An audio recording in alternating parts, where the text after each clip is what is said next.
L'histoire de la Hakatia, c'est l'histoire d'un voyage et de la conservation, de la mémoire. Personnellement, c'est la langue de ma famille, c'est la langue de la maison.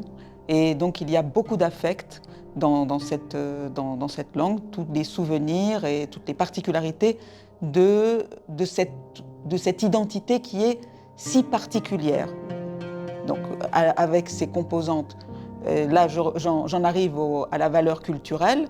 Donc la valeur affective, celle de la famille, la valeur culturelle, la présence à la fois d'éléments espagnols anciens, d'espagnols du XVe siècle, du moment de l'expulsion, d'espagnols modernes, puisqu'il y a donc tous les éléments qui ont été apportés par les Espagnols au milieu du XIXe siècle.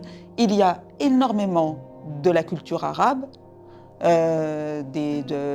linguistiquement, mais aussi culturellement, beaucoup d'éléments arabes, des éléments berbères, du portugais, etc. En fait, toute l'histoire des Juifs qui sont arrivés au Maroc et qui sont restés, toute cette histoire est culturellement présente dans cette langue. Spirituellement, il y a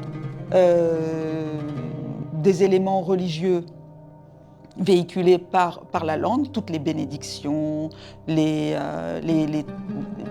une langue pleine de bénédictions, pleine de spiritualité et dans le rapport aux personnes. Et puis, il y a aussi tout ce qui est rituel, tout ce qui est associé à la religion passe beaucoup aussi par cette langue-là. Pour moi, ses origines c'est une langue judéo-espagnole, c'est la langue judéo-espagnole du Maroc. Au moment de l'expulsion des Juifs d'Espagne en 1492, certains sont partis vers l'Est, vers l'Empire ottoman, dans la Méditerranée.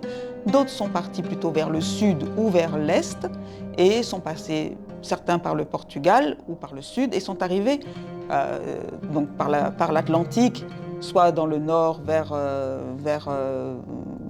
les Pays-Bas ou l'Angleterre ou vers le Nouveau Monde. D'autres sont arrivés au Maroc et ont conservé cette langue ancienne, avec ce que je vous disais, donc des éléments de cette langue ancienne, plus ça s'est enrichi ça s'est réenrichi d'arabe, parce que la langue espagnole est pleine de mots d'arabe. Donc on a un va-et-vient très andalou, très local, vous voyez. Et tous les éléments sont locaux. Donc de l'espagnol d'Espagne, de l'arabe, des langues, des éléments berbères, du portugais et même quelques mots d'anglais.